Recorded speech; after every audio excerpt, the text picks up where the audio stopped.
In this video, I'm going to explain to you the signs and symptoms that your loved one may be addicted to opiates, which are things like pain pills and or heroin. And I want you to pay really close attention to this because of all the addictions, I really think that this addiction is the hardest to detect. And I'm going to tell you exactly why that is. In fact, most families miss it for years and years before they're aware that it's a problem. I can't tell you how many times we get parents and spouses and other family members in our office saying, "How the heck did I miss it? How is that going on this whole time right under my nose?" Well, stay tuned because I'm about to tell you exactly how that happens, because honestly, it could happen to me, you, or anyone, especially if you don't know what to look for.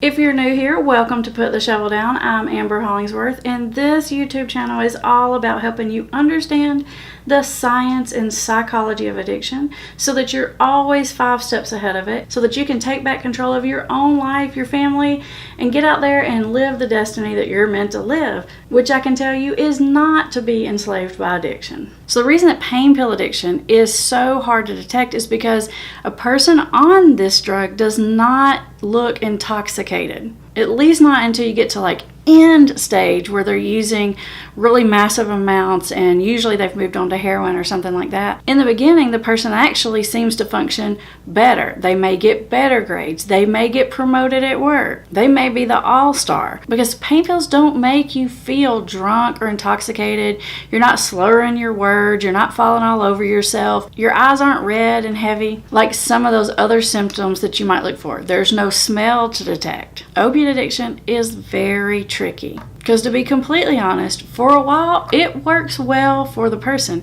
That's why it's so addictive. A lot of times people addicted to pain pills take them because they want to get more things done. It's not necessarily because they just want to be super messed up all the time, but they feel like, in the beginning at least, it helps them to function, because pain pills not only take away physical pain, but it also masks emotional pain. So you get a sense of well-being and you can feel more energized and motivated to get things done.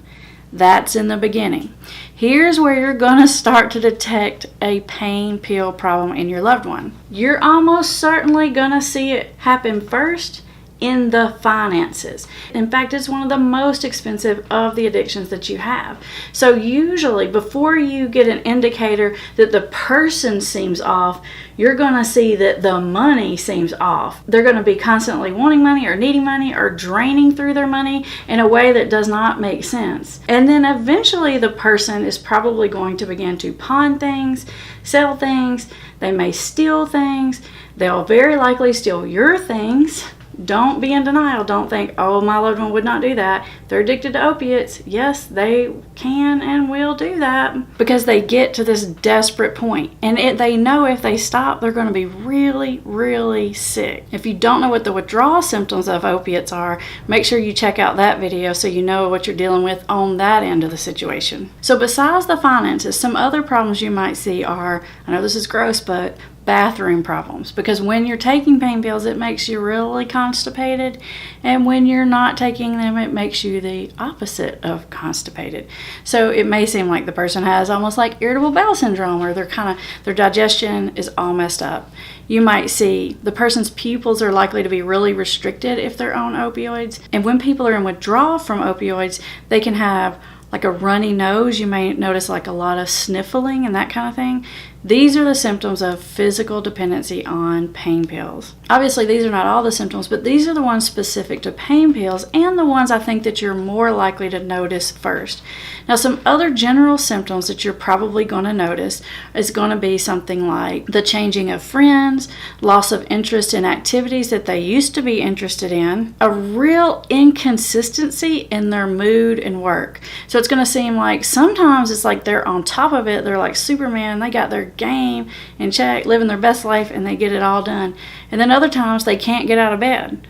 What's going on there is when they have the drug, they function well. And when they don't have the drug, they don't function well. And they'll probably be telling you that they're sick or that they're not well, which is partially true, but they might not be telling you why they're sick or unwell. One of the biggest mistakes I see families make who are dealing with this is that they think that the person is messed up when they're actually don't have anything in their system because they're in the withdrawal, because that's when they seem off. And when the person seems like they're in a good mood and they're talkative and they're friendly and they're getting things done, you think, okay, they're on target, they're not using, their normal self. But when it comes to opiates, that's actually probably when they're high on opiates. And so if you've got a loved one who's telling you that they're in withdrawal from opiates, or that they've stopped and they haven't used in the last 3 days and they seem to be in pretty good mood, you probably want to put your sketch eye on that. Now that I've given you the information you need to identify exactly what problem you're dealing with, you're going to want to know what to do about it. And when it comes to opioid addiction, there are different ways to come off of these drugs and different types of recovery plans, which is why I want you to watch that specific video series next. I'm going to put it right up here for you.